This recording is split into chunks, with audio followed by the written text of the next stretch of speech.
आखातातलं युद्ध संपेल संपेल अशी अपेक्षा असल्यानं सोन्या चांदीचे दर वाढत होते, मात्र आता परिस्थिती अचानक बदललेली दिसतेय।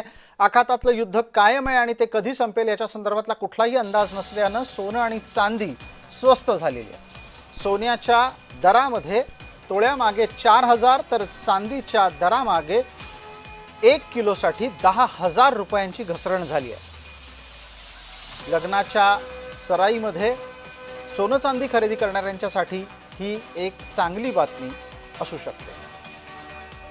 आमचे सहकारी प्रतिनिधी जुगल पाटील यांनी या दराच्या चढ उतारीचा आढावा घेतलाय, ऐकूया।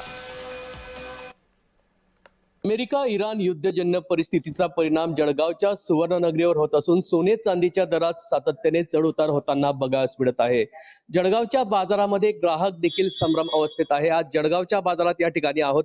जळगावच्या बाजारात आज सोन्यात 4,000 रुपयाची घसरण झाली आहे, तर चांदीमध्ये 10,000 रुपयाची घसरण झाली आहे। काल जळगावच्या बाजारात 4,000 रुपयाने सोन्याचे भाव हे वाढलेले आहे।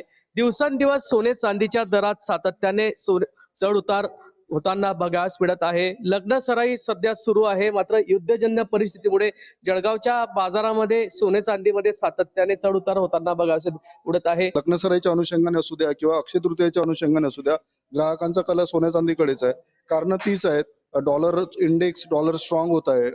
आखाती देशांमध्ये जे काही युद्ध चालू आहे, युद्धजन्य परिस्थिती असू द्या किंवा फेडरल रिझर्व्हचं जे काही धोरण आहे त्या अनुषंगाने जे रेट सध्या कमी जास्त होत आहे। इन्व्हेस्टमेंट ही दीर्घकाळासाठी असू द्या, लॉंग टर्मच्या हिशोबाने इन्व्हेस्टमेंट करा। लॉंग टर्म साठी आपल्याला सोन्या चांदीचे दर वाढलेलेच दिसतील। अक्षय तृतीयेचा संयोग घातलाय।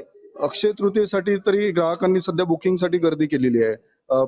कुठले फ्युजन ओरिएंटेड दागिने असू द्या किंवा टेम्पल ज्वेलरी ज्याला म्हणतो आपण, ती पारंपरिक दागिने असू द्या, त्याला सुद्धा ग्राहकांचा कला चांगला आहे। जुगल पाटील, जय महाराष्ट्र न्यूज, जळगाव।